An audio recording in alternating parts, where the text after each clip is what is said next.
Okay, so to automatically route incoming emails into folders to help keep it organized, you have to create labels and then you have to create filters for each of those emails. So the labels that I've created have worked for me for a long time, and these actually ported over from Outlook, but I have labels that are sort of alphabetized here for different things.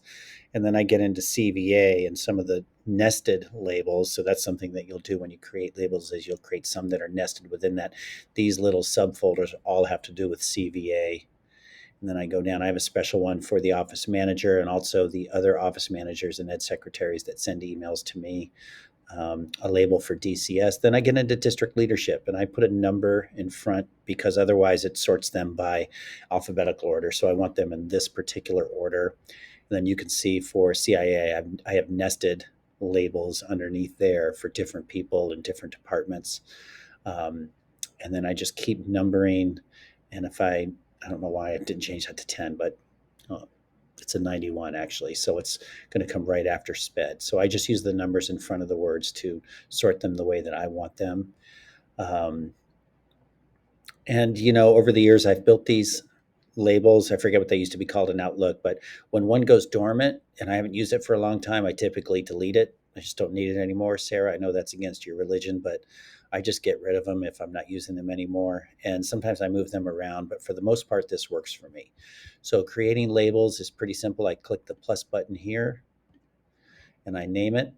And then I can nest it underneath an existing label. So if I find another sub label for CVA, I can nest it under CVA. Or if it's under Cheryl Mertz, a different sub folder, I can put it under Cheryl Mertz, however I want to do it. I can also create it by clicking the gear icon up here, see all settings and labels. And I can see the labels that I've already created. They're kind of organized for me here. And at the bottom, I can create a new one if I want to do that. So I have a lot of labels, but um, that's how I work. It sorts them for me.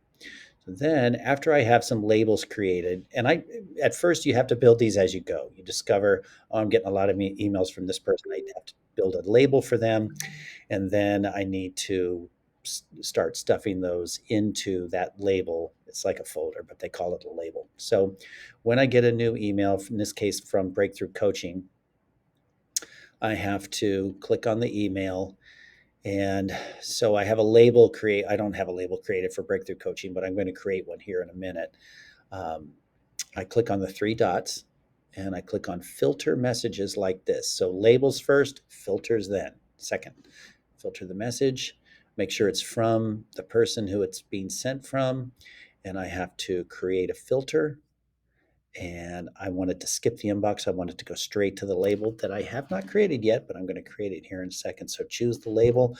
I can either choose one of my existing labels, which I almost always have a label for whatever email I get, or I delete it if it's junk. I just straight delete it. Or I can click a new label. So I'm going to create a new label and I'm going to call it Breakthrough Coaching.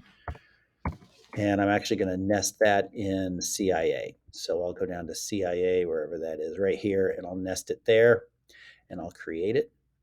And then every time I get an email from, once I click create filter, every time I get an email from Breakthrough Coaching, it will throw it right into that label.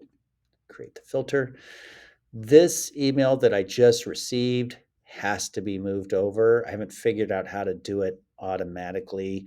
I have to just go grab this email and do it the old-fashioned way for the one that I initially got. But from now on, anything from that email address is automatically going to go here in this Breakthrough Coaching folder, label, whatever they call it. They call it a label. Have fun with that. Call me if you need help. That should help you create labels first, then create filters, and then have the fun of the next month or two of learning what works for you and what doesn't work for you.